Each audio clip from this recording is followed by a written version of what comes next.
Hey everyone, welcome back. We see them every day, but I bet you don't think about them that much.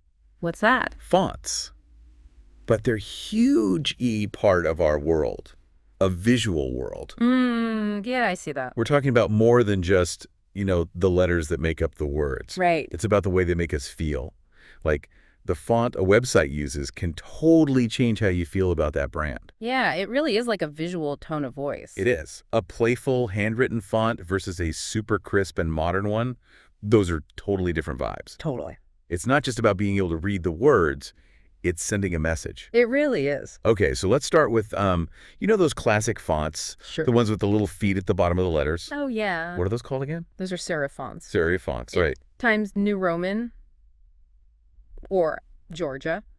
And those feet we're talking about, those are called serifs. The serif, okay. They actually came from, evolved, I guess you could say, from the way letters were carved into stone or written with calligraphy. Interesting. So they have this feeling of history and tradition built in. That makes so much sense. Yeah. So when I see a serif font, it's like my brain is connecting it to like old libraries and official documents and stuff. That's it. They often give you a feeling of trustworthiness, Right. authority, even formality. Think about newspapers, Yeah. Almost all newspapers use serif fonts for their main text.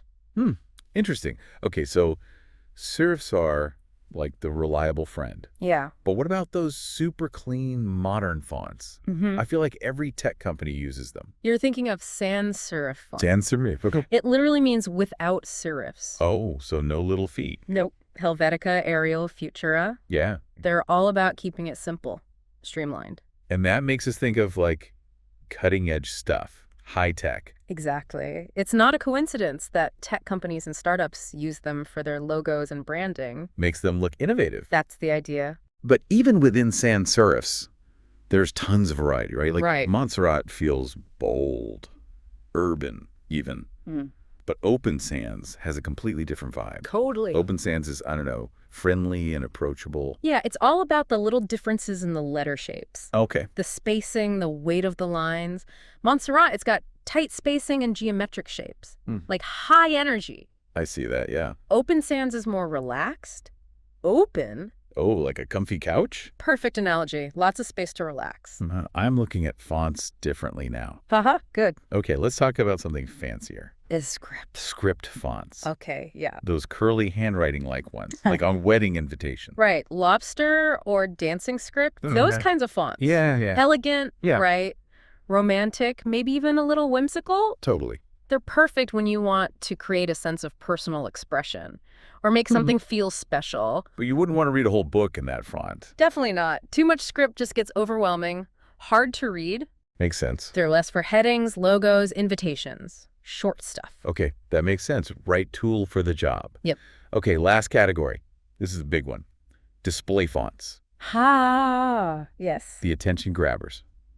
Loud and proud. They are. Like Impact, Beavis Newey, Uh-huh. Rockwell, they really stand out. Exactly. They're made for making a statement. Bold, unique. I always think of those old circus posters, I know what you mean, yeah. Big eye-catching letters. Or magazine ads, really graphic ones. They want to be seen. It's about excitement, drama, maybe even a little nostalgia. Think about sports branding. Oh, yeah. That energy, that intensity. So we've got trustworthy serifs, modern sans serifs, elegant scripts, and those attention-grabbing display fonts. Yeah.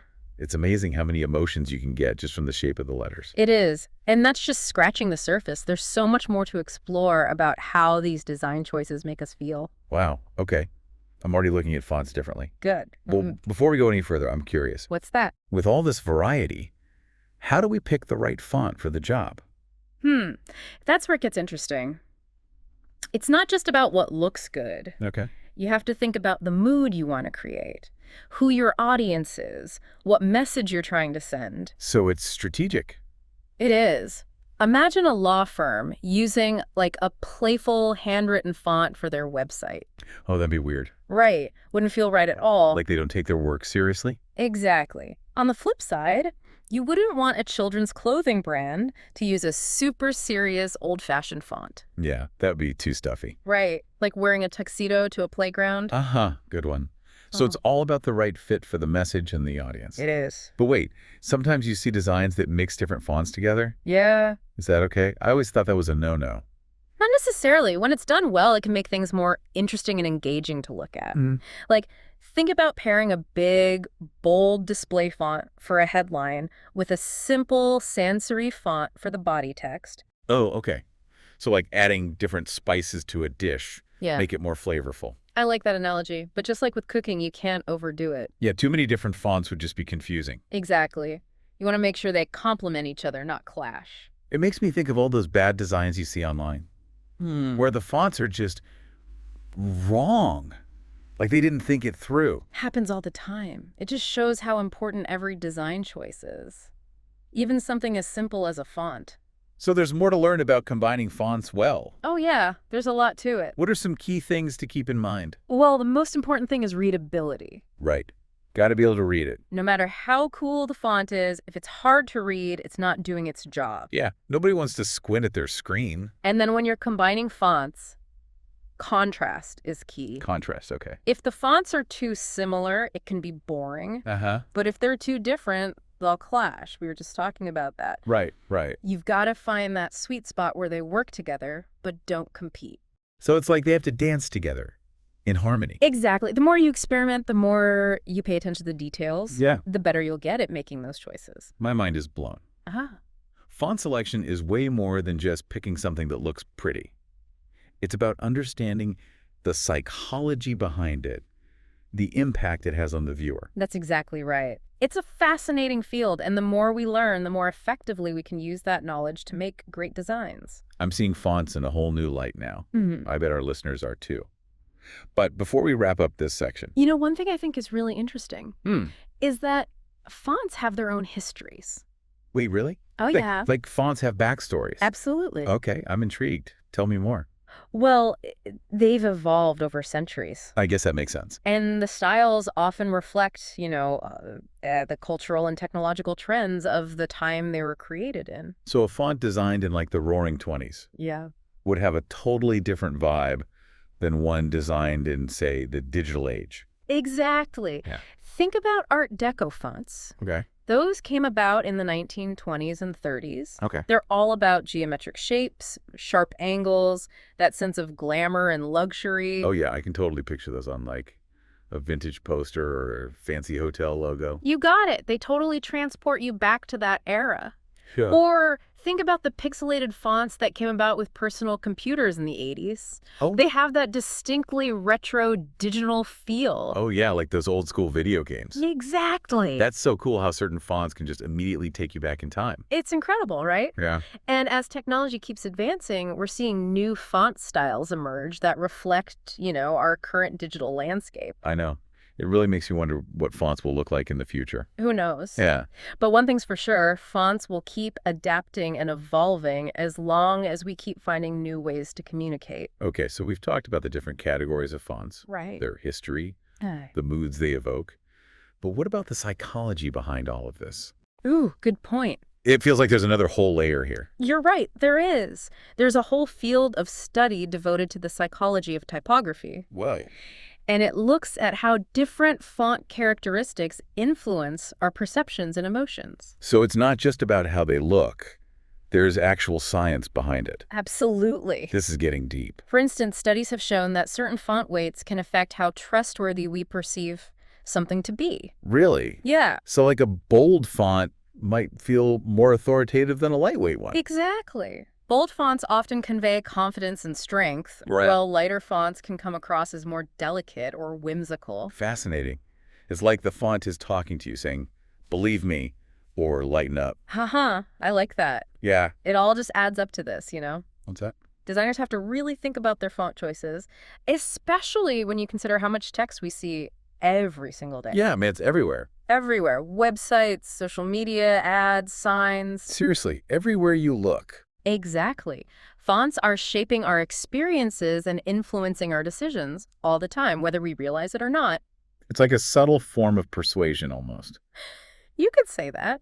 Huh. By understanding the psychology of typography, designers can use fonts strategically to communicate specific messages and evoke certain emotions. So a brand that wants to project an image of, say, trust and stability Yeah, might choose a classic serif font for their logo. exactly. And a company that wants to be seen as innovative and cutting edge might go for a sleek, modern sans-serif. It's all starting to click now. The Good. font becomes like a secret weapon for a brand's image. Exactly. It's not just a small detail, it's a crucial part of how people perceive a brand. Okay, so we've talked about how fonts have this power over us. Right. But how can we, as viewers, become more aware of how fonts are affecting us? That's a good question. Yeah. I think the first step is simply paying attention Paying attention to what? to the fonts you see in your daily life. What font choices are different brands, websites, publications making? Okay, yeah. And then think about how those choices make you feel. Like, does this font feel trustworthy or modern or playful? Exactly. Huh. I like that. You'll be surprised what you notice. Yeah, I bet I'll start to see all the good and bad font choices out there. For sure. It's like you've given me a new superpower, Uh, a whole new way to see the world. think of it as unlocking a secret code. I like that. The world of typography is fascinating, and the more you learn about it, the more you can appreciate the artistry and intentionality behind it all. I'm totally hooked now. Any advice for someone who wants to learn more, to become fluent in font, so to speak? Oh, definitely. What should I check out? There are tons of resources online, like font libraries, design blogs, typography communities. Oh, I love a good design blog. Me too. They're a great way to stay up to date on trends and learn from other designers. And what about those font libraries? Are those places where you can actually download different fonts? Yes, some are free, others you have to pay for. But you get access to a wider variety of fonts. So I could play around with different fonts for my own projects. Absolutely. It's a great way to learn about different styles and see how they work together. This is so cool. It opens up so many possibilities. That's what's so great about typography.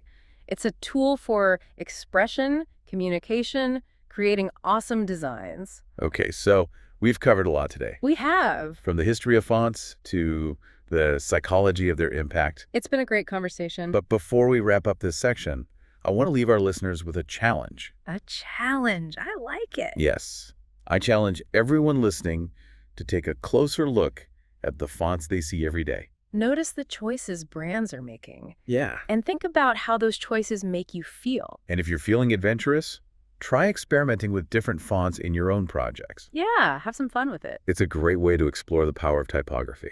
It really is. I'm so glad we had this conversation today. Me too. It's completely changed how I see fonts. I know, right? It's always fun to take a deep dive into the design world. Well, on that note, I think it's time to wrap up this episode. Sounds good. Thanks for joining us on this journey into the fascinating world of fonts. It's been a pleasure. And until next time, keep an eye out for those cool fonts out there. Happy font hunting.